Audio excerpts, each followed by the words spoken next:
श्रावणी सोमवारी महादेवाची दुर्मिळ तोडगे। श्रावण महिन्यामध्ये सोमवारच्या दिवसाला खूप महत्त्व आहे। तसा प्रत्येक सोमवार हा महादेवाचा असतो, पण श्रावण महिना पूर्ण महादेवाला समर्पित आहे। त्यातले त्यात सोमवारी जर तुम्ही हे तोडगे केले तर त्याचा जास्तीत जास्त फायदा आपल्याला होतो। श्रावण महिन्यामध्ये फक्त महादेवाच्या पिंडीवर 1 लोटा भरून पाणी जरी टाकले तरी खूप फायदा होतो। नंबर 1, भगवान शंकरांना प्रसन्न करण्यासाठी महादेवाच्या पिंडीवर गंगाजल, बेलपत्र, चंदन आणि धोत्र्याचे फूल वाहिल्याने महादेवाची कृपा आपल्यावर होते। नंबर 2, भगवान शंकराच्या पिंडीवर तांदूळ अर्पण करावे। तांदूळ अखंडित असावे, तुटलेले, किडालेले नसावेत।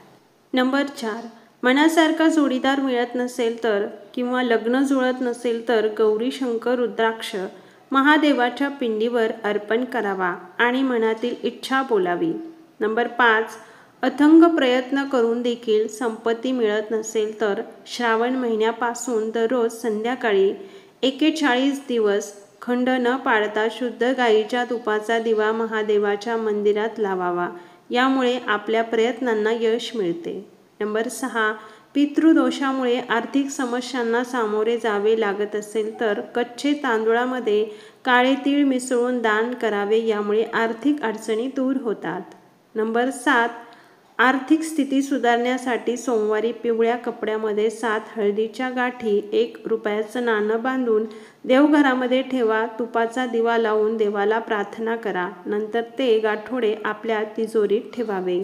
नंबर 8, सोमवारी जर तुमचे काही काम असेल तर कामाला जाताना केशराचा टिळा लावा किंवा हळदीचा टिक्का लावला तरीही चालेल, कामामध्ये यश प्राप्त होते।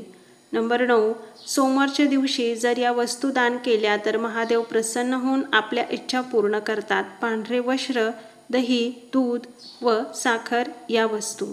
नंबर 10, बौद्धिक क्षमता वाढवण्यासाठी लवकर उठून स्नान करावे, स्वच्छ कपडे घालावे। या दिवशी बृहस्पतीचे ध्यान करावे। ओम बृहस्पते नमः या मंत्राचा जप करावा, यामुळे बौद्धिक क्षमतेत वाढ होते। नंबर 11, भगवान शंकरांना प्रसन्न करण्यासाठी 108 बेलपत्र किंवा विषम संख्येमध्ये बेलपत्र घ्यावे किंवा 1 बेलपत्र घेतलं तरीही चालेल, भगवान शंकरांना अर्पण करावे। त्याचबरोबर काळे तीळ, तांदूळ हे सुद्धा अर्पण करावे। नंबर 12, बेलपत्र हे भगवान शिवांना खूप प्रिय आहे।